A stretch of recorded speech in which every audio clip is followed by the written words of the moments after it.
Hi everyone, I'm Allison with Argus Collection, and I'm going to show you a really handy tip for adding thread. We all hate adding thread, right? Well, this is a very easy way. It doesn't work for every application, but with a lot of them. Now, I use it mostly with a 6-pound fire line.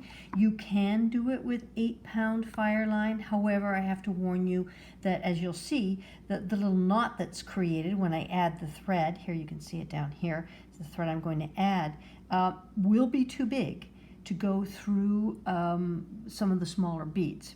Now, this particular technique will work with anything 11/0 seed beads. It will work with 11/0 delicates, and sometimes it will work with beads as small as 15/0.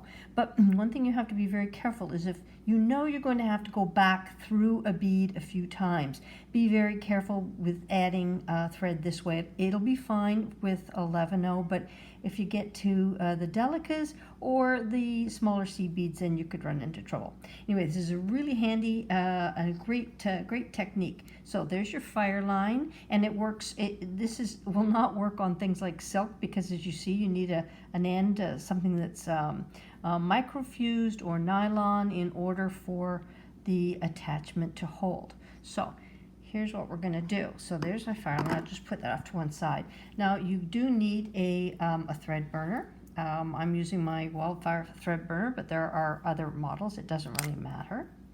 And then let's just say, okay, I've got my thread here, and I want to add some more. I've come to the end. Now, what a lot of people do at this point is they just start a new thread and then weave in afterwards. But of course, we know we really dislike doing that. So I'm a bit lazy, and I'm going to look for a different way to do this. So I'm just going to do a very simple knot here.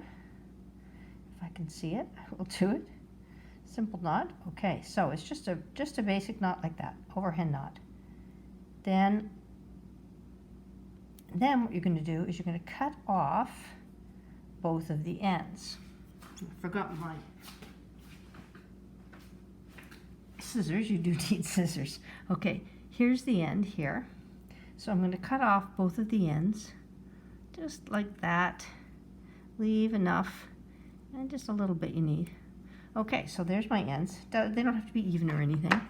Then what you're going to do is you're going to take your thread burner, turn it on obviously, and just give yourself a little, see that little knot there?